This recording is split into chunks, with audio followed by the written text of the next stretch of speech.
What's going on, everybody, and welcome back to Bourbon of the Week. My name's Chris. I'm going to be your host for today, and today we have Calumet Farm 16-year-old bourbon. This is one of the oldest bourbons I have in my collection. I do have an Elijah Craig 18-year, but after that, we have the Calumet Farm 16. We're going to open this bottle. This is a fresh crack, so let's open this up and let's pour it up.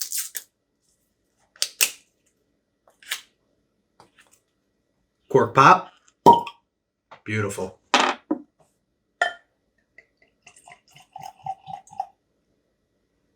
So this is my first time dealing with a Calumet Farms bottle. I haven't had one before. Thank you to Joe Bourbon for my Discord for getting me this bottle. I appreciate you for that.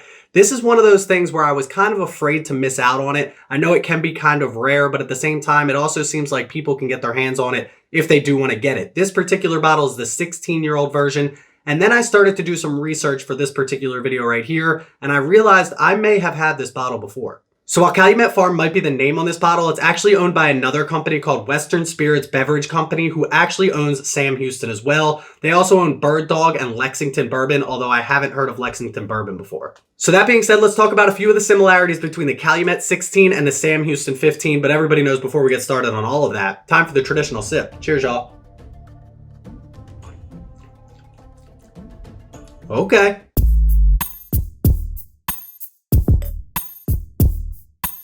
Starting out with the Calumet 16, this is a 16-year-old bourbon. It says single rack black. I'm not too sure what that means, but it also says it's a batch size of 19 barrels. So I'm assuming they use a single rack to produce this particular bottle. It does come in at 106 proof, and we do know that it's actually distilled in Bardstown, Kentucky. And on their website, they do tell us the mash bill: 74% corn, 18% rye, 8% malted barley. Now that might sound eerily similar to what we're dealing with Sam Houston over here. This is 15 years old. This is 103 proof instead of 106 proof. Also distilled in Bardstown, Kentucky. And a mash bill right here on the side that says 74% corn, 18% rye, 8% malted barley.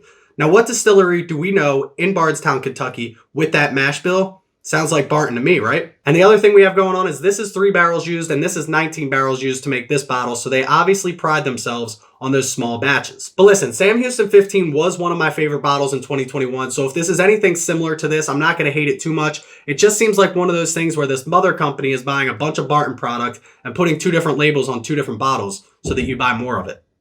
But listen, that's enough of my bourbon conspiracy theories for today. We're going to get into this bottle here. You know the rules: price, taste, drinkability. We're going to start with drinkability and see how much ethanol is there compared to the proof on this. Listen, I got to be honest with you. For 106 proof, this is kind of dangerous. This is the neck pour. This is supposed to be the harshest part of this bottle, and it just sips so smooth, so easily. I wouldn't blind this at 106 proof. If I put this up against like 90 proofs, I would also assume that this might be down in that 90 proof range, which again, for 106 proof is dangerous. We're going to give this a great score when it comes to drinkability. Let's take one more sip and find out.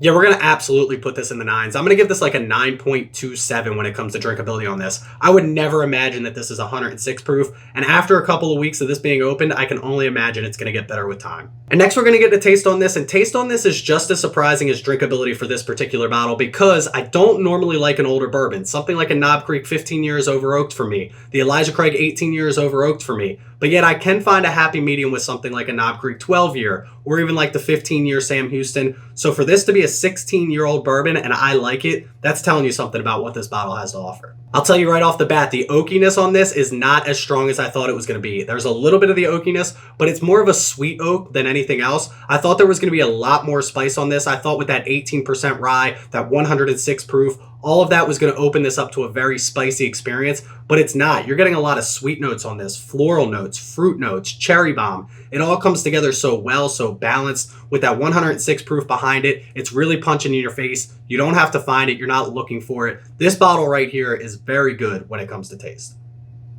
That being said, if you do like spicy and that is what you're looking for on this particular bottle, you're still getting it. It's just at the end of the glass. You're getting those cinnamons, those black peppers, a little bit of that allspice. And the proof kind of comes out a little bit more at the end of the sip as well. And the one thing I will say this bottle is lacking is a finish. It's kind of a short finish for what I was expecting for a 16-year-old higher proof bourbon. But at the end of the day, it leads you to want more. It makes you take another sip, and it's not a bad sip when you do take it.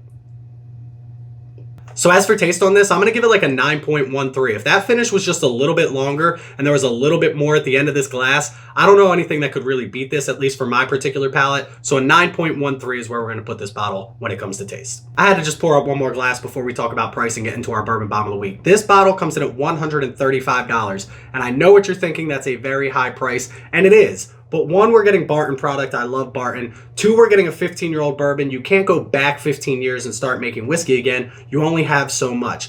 Three, it's 106 proof, so at least it's not like a Weller 12 where they're only giving us 90 proof. So I can't really hate this bottle at $135. I do think that there are other bottles out there that are offering something similar for a little bit less money, but not really too much these days, right? I can't really think, like Knob Creek, again, is the only thing that I can think of that has that really high age statement and still has some proof behind it, offering their bottles at a very good price. So at $135, we like to keep price short. I'm going to give this like a, I got to take one more sip and think about it.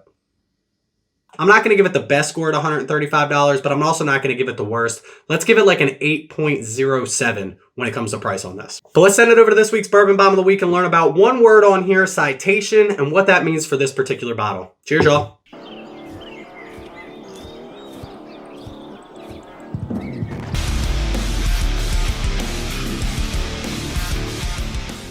So let's talk about Calumet Farm. What is it? I thought it was an actual brand of whiskey, but it's not. It's an actual farm. And in 1924, they opened the farm and called it Calumet Farm. In 1933, they actually started horse breeding thoroughbred horses. So it didn't take long for Calumet Farms to become a famous horse farm. They actually have 2 Triple Crown winners, 8 Preakness winners, and 8 Kentucky Derby winners. One of the horses winning the Triple Crown, his name, Citation. So it was in 1948 that Citation, the horse that this bottle is dedicated to, won the Triple Crown, and he was actually named Horse of the Year that year as well. He was only 3 years old at the time, and he actually went 27-2, and he actually was one of the only horses in North America to win 16 in a row, and also made $1 million as a horse in the 1940s.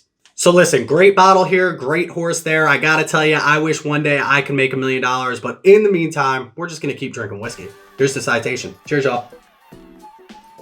So listen, I got to get down to the Kentucky Derby one day. I got to get down to Kentucky one day. I still haven't been there, and I know I call myself a bourbon connoisseur.